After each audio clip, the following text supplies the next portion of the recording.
जब पशुओं को मिलेगा प्यार और मिल्को मोर पशु आहार तो दूध बहेगा, मुनाफा बढ़ेगा। मिल्को मोर पशु आहार। खुदी को आजमाया है तो ये अंदाज आया। तुम में भी मैं हूँ शुद्ध प्लस पान मसाला। नमस्कार, आप देख रहे हैं लोकमंच न्यूज और मैं हूं आपके साथ सत्यम गौर। बुलेटिन की शुरुआत करेंगे अहम खबर के साथ। इंदौर से एक अहम खबर सामने निकल कर आ रही है। इंदौर में लुटेरी दुल्हन को पुलिस ने गिरफ्तार कर दिया है। दरअसल आपको बताते चले, इंदौर की सेंट्रल कोतवाली पुलिस ने ऐसी महिला को गिरफ्तार किया है जो शादियां कर ससुराल से जेवर नकदी बटोर कर फरार हो जाती थी। दरअसल यह तीनों महिलाएं शादीशुदा होने के बावजूद अपना नाम बदलकर ऐसे नौजवानों को फंसाती थी जिनकी कहीं शादी नहीं होती थी या फिर उनमें कोई खोट हुआ करता था। वहीं आपको बताते चले कि शामिल 20 वर्षीय युवती शादी करके तीसरे दिन ही फरार हो जाती थी। वहीं गिरोह की 2 महिलाएं युवती की मां और बहन का किरदार निभाती थीं, जिसके बाद पुलिस ने इन तीनों को गिरफ्तार कर लिया है और इनके पति पहले से ही जेल में सजा काट रहे हैं। तो बड़ी और अहम खबर आपको बता रहे हैं इंदौर से, जहां पर आपको बताते चले कि लुटेरी दुल्हन को पुलिस ने गिरफ्तार कर लिया है। ये युवतियां शादी करती थी पहले युवकों के साथ, उनको अपने जाल में फंसाकर, और तीसरे दिन ही ये सारा सामान लेकर जेवर नकदी लेकर फरार हो जाती थीं। तो इन लुटेरी दुल्हनों को पुलिस ने गिरफ्तार कर लिया है। इसमें जो 2 युवतियां हैं वो मां और बहन का रोल निभाती थीं। तो बड़ी और अहम जानकारी आप तक पहुंचा रहे हैं। और खबर पर ज्यादा जानकारी के साथ हमारे संवाददाता वाजिद हमारे साथ सीधा फोन लाइन पर जुड़ गए हैं। वाजिद, लुटेरी दुल्हनों को गिरफ्तार किया गया है, क्या कुछ पूरा मामला है? जी बिल्कुल, मैं आपको बताना चाहूंगा, लगातार इंदौर में ऐसी घटनाएं सामने आ रही थी जिसमें दुल्हन शादी के झांसा देकर और शादी की रात ही जेवर और पैसा लेके भाग जा रही थी, जिस पर इंदौर निवासी नाथतोड़ा के रवि नामक युवक ने अपने साथ धोखाधड़ी की शिकायत इंदौर के सेंट्रल कोतवाली थाने में दर्ज कराई थी। रवि ने पुलिस को बताया था कि कुछ समय पूर्व दलाल मनोज के माध्यम से हवा बंगला निवासी मंजू से मुलाकात हुई थी। मंजू ने रेशमा नामक युवती से मिलवाया था और वहां शादी करने के लिए तैयार हो गई। 90,000 रुपए में डील हुई थी, जिसमें रवि द्वारा 75,000 रुपए महिला को दे दिए गए थे। करीब 8 दिन पूर्व दोनों ने शादी तो कर ली, लेकिन रेशमा तीसरे दिन ही ससुराल से भाग गई। शिकायत के बाद गुरुवार को पुलिस ने मोबाइल लोकेशन के आधार पर रेशमा को तेजपुर गड़बड़ी से गिरफ्तार कर लिया और पूछताछ में रेशमा ने बहन और अंतिम चौराहा निवासी पूजा ने मां बहन और पुलिस ने देर रात पूजा और मंजू को भी गिरफ्तार कर लिया। वाजिद, ये जो लुटेरी दुल्हन को पुलिस ने गिरफ्तार किया है, ये लुटेरी दुल्हन ऐसे कितने लोगों के साथ यहाँ पर उनके जीवन से खेल चुकी है? जी बिल्कुल, मैं आपको यहाँ बताना चाहूंगा कि ये लुटेरी दुल्हन वो अपना शिकार बनाया है और लगातार पुलिस के सामने शिकायतें आ रही थी। अब देखना ये होगा कि पुलिस इनसे इंट्रोगेट करके कितने और मामले को बुलाती है। वाजिद, ये भी बताया जा रहा है कि ये जो 3 महिलाएं गिरफ्तार की गई हैं, इनके जो पति हैं वो पहले से ही जेल में सजा काट रहे हैं किसी मामले को लेकर। जी बिल्कुल, मैं आपको बताना चाहूंगा कि इनका एक गिरोह है और ये काफी समय से एक गिरोह के रूप में कार्य कर रहा है और इनके प्रदेश में अलग अलग लोकेशन पर लिंक बनाकर और ऐसे पुरुषों को निशाना बनाते हैं जिनकी शादी अभी तक नहीं हो पाई किसी न किसी कारण से, और वो सक्षम है पैसों से, तो ये पैसे की लालच में उनसे शादी का झांसा देकर और फिर वो लुटेरी दुल्हन सब कुछ लूट कर भाग जाती है। इनका एक गिरोह सक्रिय है। जी चलिए, तमाम जानकारी साझा करने के लिए वाजिद बहुत बहुत शुक्रिया आपका। थाना कोतवाली में नारतोड़ा के निवासी रवि सिंह द्वारा सूचना दी गई कि उसके साथ एक महिला जिसने अपना नाम रेशमा बताया था, उससे दिनांक 24/12 को शादी करी और 26 को वो घर से चली गई। उसके साथ ऐसा उसे पैसा पता चला कि उसने 75,000 रुपये दिया था और शादी का झांसा देकर जो दुल्हन है वो लुटेरी बनके उसका पैसा ले गई और उसको पता नहीं चला। और अगली खबर भी इंदौर से सामने निकल कर आ रही है। इंदौर के विजयनगर थाना क्षेत्र में नगर निगम ने एक बड़ी कार्रवाई करते हुए अवैध रूप से बनाई गई 3 होटलों को जिला प्रशासन और नगर निगम ने ध्वस्त कर दिया है। होटलों के कमरों में अवैध गतिविधियां के साथ आपत्तिजनक सामग्री मिली है। दरअसल इंदौर नगर निगम कमिश्नर प्रतिभा पाल को लगातार शिकायत मिल रही थी कि विजयनगर थाना क्षेत्र के चिकित्सक नगर में 3 होटल जो कि अवैध रूप से बनाई गई हैं और उसमें अवैध गतिविधियां चल रही हैं, जिस पर निगम की टीम के साथ जिला प्रशासन ने मिलकर अवैध रूप से बनाई गई 3 होटलों को ध्वस्त कर दिया है।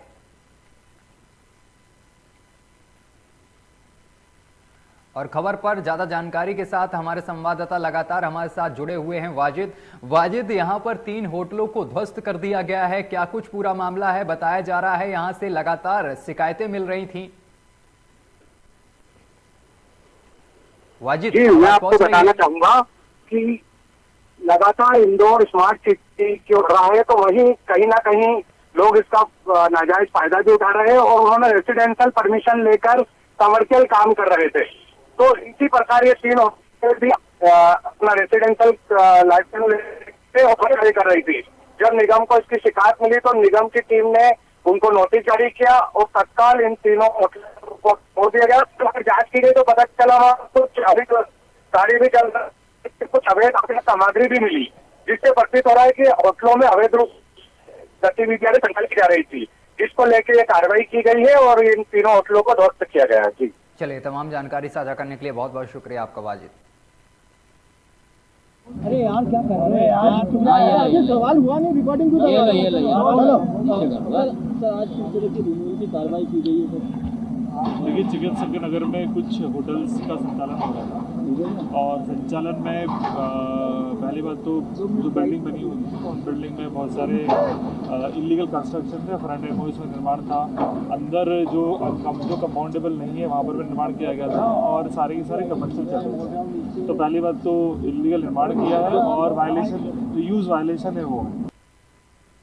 और अगली खबर उत्तर प्रदेश के मुरादाबाद से सामने निकल कर आ रही है। मुरादाबाद के मुंडा पांडे क्षेत्र के राजेंद्र इंटर कॉलेज में आज भारतीय जनता पार्टी के राज्यसभा सांसद जफर इस्लाम लिहाफ कंबल वितरण के आयोजन में मुख्य अतिथि के रूप में पहुंचे, जिसके चलते भारतीय जनता पार्टी के कार्यकर्ताओं व नेताओं ने राज्यसभा सांसद जफर इस्लाम का फूल माला पहनाकर जोरदार स्वागत किया। कमल इस्लाम वितरण करते हुए यहां पर दिखाई दिए। वहीं जनता को सांसद जफर इस्लाम ने सभा को संबोधित करते हुए भाजपा को यहां पर नीतियों के बारे में भी जानकारी दी है। पार्टी के नेताओं को देखिए समाजवादी पार्टी कितना भी गुहार कर ले, समाजवादी पार्टी बहुत बुरी तरह से इस बार भी हारने वाली है। भारतीय जनता पार्टी को विश्वास प्राप्त है जनता का। हमने पिछले 5 सालों में प्रदेश में और पिछले 7.5 से पूरे देश में जिस तरह से हमने काम किया है आदरणीय प्रधानमंत्री जी के नेतृत्व में और यहाँ पर प्रदेश में आदरणीय मुख्यमंत्री जी के नेतृत्व में जिस तरह से हमने विकास का काम किया है, जिस तरह से हमने लोगों का आत्मविश्वास बढ़ाया, जिस तरह से लॉ एंड ऑर्डर की प्रॉब्लम थी वह उसको खत्म किया है और साथ साथ आप देखिए कि लोगों का जो पर कैपिटा इनकम बढ़ा है, जाहिर है कि उस दिशा में हमने काम किया, इसलिए ये सारी चीजें जो है मुकम्मल कर पाए हम लोग 5 साल में। लेकिन कोशिश हमारी यह है कि आगे आने वाले दिनों में और भी तेजी से विकास होता रहे। चलिए रुकेंगे एक छोटे से ब्रेक के लिए। ब्रेक के उस पार खबरों का सिलसिला लगातार जारी रहेगा। रज्जू भैया सैनिक विद्या मंदिर, गांव खंडवाया, तहसील शिकारपुर, जिला बुलंदशहर आपका स्वागत करता है। रज्जू भैया सैनिक विद्या मंदिर एक राष्ट्रीय प्रकल्प है जिसका मुख्य उद्देश्य विद्यार्थियों को एनडीए व अन्य माध्यमों से भारतीय सेना में प्रवेश दिलाना है। भारतीय सेना में अपने बच्चों का उज्जवल भविष्य बनाने के लिए रज्जू भैया सैनिक विद्या मंदिर में प्रवेश दिलाएं। प्रवेश प्रक्रिया प्रारंभ हो चुकी है। 31 दिसंबर 2021 तक रजिस्ट्रेशन किए जा सकते हैं तथा लिखित परीक्षा 16 जनवरी 2022 को होगी।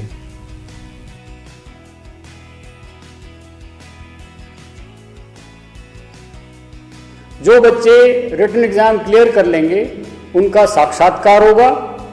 उसके बाद मेडिकल होगा, उसके बाद मेरिट लिस्ट तैयार की जाएगी और जो बच्चे मेरिट लिस्ट में आएंगे उन्हें इस स्कूल में एडमिशन दिया जाएगा।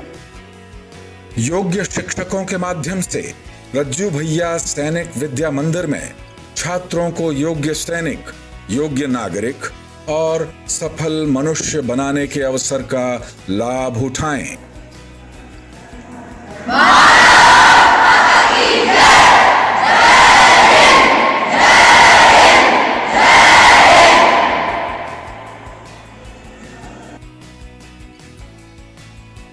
अमेरिका की स्माइल ट्रेन संस्था अब राष्ट्रीय बाल स्वास्थ्य कार्यक्रम से भी संबद्ध निःशुल्क ऑपरेशन और उपचार कर रही है। जन्म से कटे होठ या कटे तालू के मरीजों का निःशुल्क ऑपरेशन किया जाता है। अगर आप ऐसे किसी भी मरीज को जानते हैं या जिसके जन्मजात कटे होठ या तालू हैं, तो उसको हमारे health city hospital trauma centre and super speciality Vijay Khand 2 Gomti Nagar थाने के पीछे लखनऊ पते पर लाएं।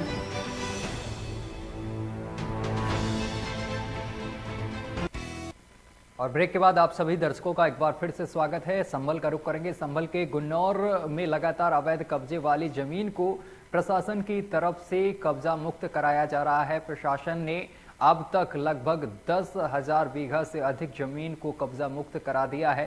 तो वहीं आज गुन्नौर के 3 गांव मुबारकपुर बेला और हसैनपुर बेला और सिकंदरपुर लच्छा के लोगों के 5,000 बीघा जमीन को कब्जा मुक्त कराया गया है। और कब्जा मुक्त कराने के बाद 5,000 बीघा जमीन को वन विभाग को सौंप दिया गया है, जिसमें पेड़ पौधे लगाए जाएंगे और क्षेत्र में घूम रहे हैं आवारा पशुओं को लगातार शिफ्ट किया जाएगा। वहीं गुन्नौर के उप जिलाधिकारी राकेश सिंह धामा ने बताया है कि यहां पर सरकारी जमीन को 3 गांव के लोगों ने कब्जा कर लिया था, जिसको प्रशासन ने आकर कब्जा मुक्त कराया है। आसपास है जो 2,000 बीघा बनती है। इसके आगे भी गंगा की ज़मीन है जो ये ज़मीन के बाद में 3-4 हज़ार बीघा ज़मीन और है। कुल मिलाकर 4-5 हज़ार बीघा है जो मुबारकपुर बेला, हसनपुर बेला और सिकंदरपुर लच्छा डांडा जो गैराबाद गांव है इनके नाम से दर्ज है। इसमें कुछ एरिया में खेती की जा रही है 400-500 बीघा में, और निचले हिस्से में अभी शुरू की है उन लोगों ने खेती। तो इन लोगों को सबको कह दिया गया है कि इसे खाली कर दें अगले 10-5 दिन में, और यहाँ पे हम जो है वन विभाग को इस भूमि को हैंडओवर कर रहे हैं। चलिए खबरों में आगे बढ़ेंगे। बात करेंगे मध्य प्रदेश के सुजालपुर की। सुजालपुर में प्रधानमंत्री नरेंद्र मोदी की रैली को रोकने पर बीजेपी कार्यकर्ताओं ने मौन रखा है और टेम्पो चौराहा सुजालपुर मंडी पर सभी बीजेपी कार्यकर्ताओं ने एकत्रित होकर मौन रखा है। सुजालपुर में प्रधानमंत्री नरेंद्र मोदी के पंजाब में रैली को संबोधित करने जा रहे थे और उसी दौरान पंजाब सरकार और राष्ट्र विरोधी ताकतों के संदिग्धों द्वारा मार्ग अवरुद्ध किया गया। और ऐसे में आपको बताते चले कि पूरे देश में कई जगह यहां पर प्रदर्शन किया जा रहा है और यहां पर भी मौन रखा गया है। तो सुजालपुर के सभी बीजेपी कार्यकर्ता यहां मौजूद रहे हैं। तस्वीरें भी हम आपको दिखा रहे हैं। मौन रखा गया है, मौन रखकर प्रदर्शन किया जा रहा है। कई जगह आपको बताते चले कि कांग्रेस के पुतले भी फूके गए हैं, पंजाब सरकार के पुतले फूके गए हैं और यहां पर मौन धरना किया गया है।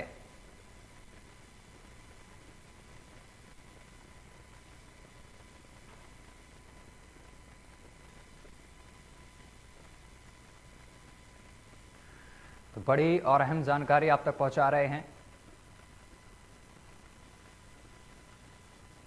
और इस खबर पर ज्यादा जानकारी के साथ हमारे संवाददाता संजय हमारे साथ जुड़ गए हैं। संजय, प्रधानमंत्री का जो सुरक्षा में चूक हुई थी उसको लेकर कई जगह पर प्रदर्शन किया गया और आज सुजालपुर में भी मौन प्रदर्शन किया जा रहा है, क्या कुछ अपडेट है मामले को लेकर? बिल्कुल निश्चित सत्यम बताना चाहूंगा, जिस तरीके से प्रधानमंत्री जी के काफिले को रोका गया था उसी को लेकर जगह जगह प्रदर्शन चल रहे हैं और प्रदर्शन में सुजालपुर में भी मंडी पुलिस चौकी के यहाँ पर मंडी टेम्पो चौराहे पर बीजेपी ने धरना प्रदर्शन करा और मौन धरना प्रदर्शन करके तहसीलदार को ज्ञापन सौंपा गया है। संजय, जगह जगह प्रदर्शन किया जा रहा है, चाहे वो मध्य प्रदेश हो या फिर उत्तर प्रदेश हो या उत्तराखंड हो। कई जगह पर कांग्रेस सरकार का पुतला भी दहन किया गया है, पुतला भी फूका गया है। तो इस तरीके से प्रदर्शन किया जा रहा है, विरोध प्रदर्शन किया जा रहा है, और किन किन जगह पर इस तरीके का प्रदर्शन देखने को मिल रहा है? बिल्कुल निश्चित बताना चाहूंगा सत्यम, शाजापुर जिले में सभी जगह पे मौन धारण करके और अभी प्रदर्शन किया जा रहा है। क्योंकि हमारे अभी शाजापुर जिले में ऐसा कुछ पुतला दहन करने वाला तो कोई अभी आया नहीं है। हालांकि निश्चित यह है कि मौन व्रत रखे इन लोगों ने प्रदर्शन किया गया है और तहसीलदार महोदय को भी ज्ञापन सौंपा गया है। निश्चित तौर पर कहीं ना कहीं जो प्रधानमंत्री जी के साथ जो कपिलों को रोका गया था, एक बड़ी घटना है, उसी को लेकर आज बीजेपी ने मौन प्रदर्शन यहाँ पर किया गया है। ये जो कार्यकर्ता प्रदर्शन कर रहे हैं, इनकी मांगे क्या हैं? बिल्कुल इनकी यही मांगे है कि जो जांच है वो निश्चित तौर पर होए और जिस तरीके से पंजाब सरकार ने ये घिनौनी हरकत की है उसको लेकर कहीं ना कहीं उनको इस्तीफा देना चाहिए। चलिए, तमाम जानकारी साझा करने के लिए संजय आपका बहुत बहुत शुक्रिया। चलिए, खबरों में आगे बढ़ेंगे, बात करेंगे दिल्ली एनसीआर की। दिल्ली एनसीआर में मौसम का मिजाज बदल गया है, जिसके बाद बारिश ने दिल्ली में ठंड बढ़ा दी है। हम आपको बताते चले कि शुक्रवार रात से ही झमाझम पूरी दिल्ली भरी हुई है बारिश से, और लगातार बारिश हो रही है, और जिससे जगह जगह पानी भी भर गया है, और जिससे लोगों को आने जाने में दिक्कतों का सामना भी करना पड़ रहा है। दिल्ली के साथ साथ उत्तर प्रदेश के कई हिस्सों में बारिश देखने को मिली है। लगातार सुबह से बारिश हो रही है, और इसके साथ ही दिल्ली की तस्वीरें हम आपको दिखा रहे हैं। देख सकते हैं दिल्ली में भी बारिश होने से सड़कें जलमग्न हो गई हैं। कल रात से बारिश हो रही है, उसके लिए आप क्या कहना चाहेंगी? देखिए, यहाँ पे जो है कल रात से बहुत ज़्यादा बारिश हो रही है। बारिश के कारण जो है घर से निकलना बहुत मुश्किल हो गया। वैसे तो वीकेंड करते हुए निकलना भी नहीं है, लेकिन बारिश भी इसी में बहुत ज़्यादा है। कुछ ऐसे ज़रूरी काम होते हैं जिनके लिए हमें बाहर निकलना ही निकलना होता है। यहाँ पे रोडों पे कितना पानी है वो देख रहे हैं आप, किस तरीके से भरा हुआ है। इससे हमें जो है काफ़ी दिक्कतें उठानी पड़ रही हैं। आज पूरी दिल्ली में बारिश हो रही है, उस पर आप क्या कहना चाहेंगी? मैं कहना चाह रही हूँ कि दिल्ली में रात से बहुत भीषण बारिश हो रही है। पूरा रोड पे लबलबा पानी भर गया है। हम लोग को जाने में, राशन लेने में, सब चीज़ों में दिक्कत हो रही है। अब जिसकी ड्यूटी है उसको जाना ही पड़ेगा। रोड सही नहीं है, नाले की पानी पूरा ऊपर आ गया। चलिए, बुलेटिन में अभी के लिए बस इतना ही। देश दुनिया की तमाम खबरें देखने के लिए देखते रहिए लोकमंच न्यूज।